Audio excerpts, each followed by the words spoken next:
YouTuber Khader കരിപ്പൊടിയെ പൂട്ടാനൊരുങ്ങി Kerala police. Khader കരിപ്പൊടിയുടെ മുൻകൂർ ജാമ്യാപേക്ഷയെ എതിർത്ത പോലീസ് നൽകിയ റിപ്പോർട്ടിൽ ഗുരുതര പരാമർശങ്ങളാണുള്ളത്. ജാമ്യം ലഭിച്ചാൽ കേസ് അട്ടിമറിക്കുമെന്നും റിപ്പോർട്ടിലുണ്ട്. ഖാദർ കരിപ്പൊടിയുടെ മുൻകൂർ ജാമ്യാപേക്ഷ ഇന്നലെ കാസർഗോഡ് ജില്ലാ സെഷൻസ് കോടതി തള്ളിയിരുന്നു. പോലീസ് റിപ്പോർട്ടിലെ വിവരങ്ങൾ മാതൃഭൂമി ന്യൂസിന്.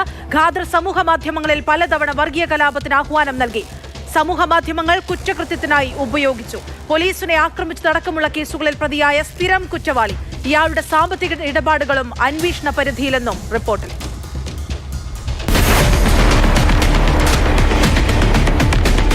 എന്നെ വെച്ച് വാർത്ത ചെയ്തുകൊണ്ടിരിക്കുന്ന കേരളത്തിലെ മാധ്യമങ്ങളോട് എനിക്ക് ചോദിക്കാറുണ്ട്, നിങ്ങൾ എനിക്കെതിരെ ഒരു FIR വന്നു, ആ FIRനെ അടിസ്ഥാനപ്പെടുത്തി നിങ്ങൾക്ക് വാർത്ത കൊടുത്തോ? ഒരു തെറ്റുമില്ല, നിങ്ങൾ കൊടുത്തോ?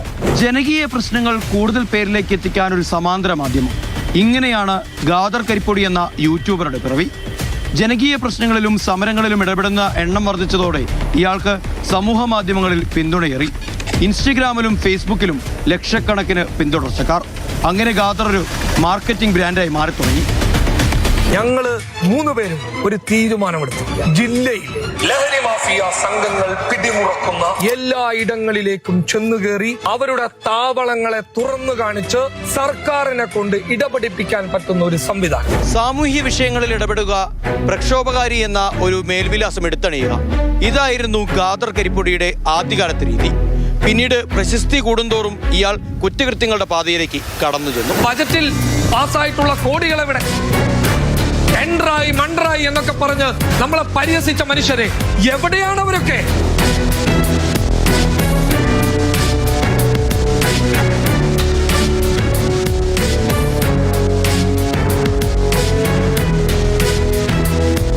മലപ്പുറത്ത് രജിസ്റ്റർ ചെയ്യപ്പെട്ട പോക്സോ കേസടക്കം നിലവിൽ 10 കേസുകളിലെ പ്രതിയാണ് ഈ യൂട്യൂബർ.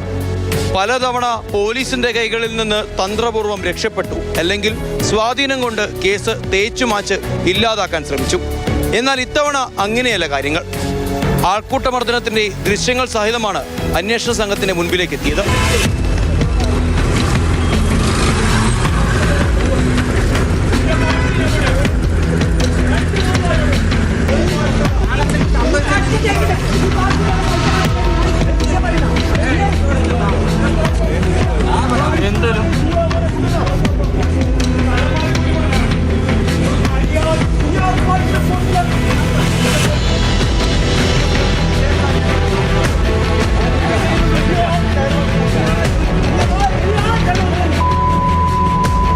ഇന്റർലോക്ക് എടുത്തിട്ട് തലക്ക് ആദ്യം അടിക്കാൻ നോക്കി. ഞാൻ തല മാറ്റിയത് കൊണ്ട് തലക്ക് കൊണ്ടില്ല.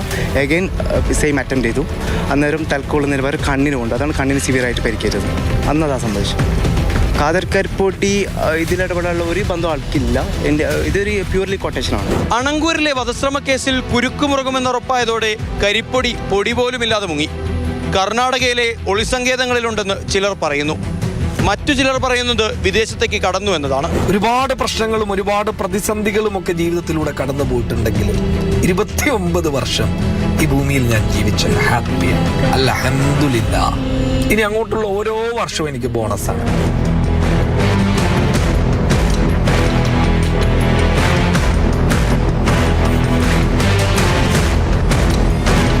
പലതവണ പറ്റിയ അമളി ഇത്തവണ കേരള പോലീസിന് പറ്റില്ല. കൃത്യമായി അതിൻ്റെ ഒരു സൂചന നമ്മൾക്ക് കോടതിക്ക് മുൻപാകെ സമർപ്പിച്ച റിപ്പോർട്ടിൽ കാണാം. നാട്ടിൽ വർഗീയത പരത്തുന്ന സാമ്പത്തിക കുറ്റകൃത്യങ്ങളിലടക്കം ഉൾപ്പെട്ടിട്ടുള്ള നിരവധി തവണ പോലീസിനെ അടക്കം ആക്രമിച്ച ഖാദർ കരിപ്പൊടിയെ ഇത്തവണ പോലീസ് പൂട്ടുമെന്ന് ഉറപ്പാണ്.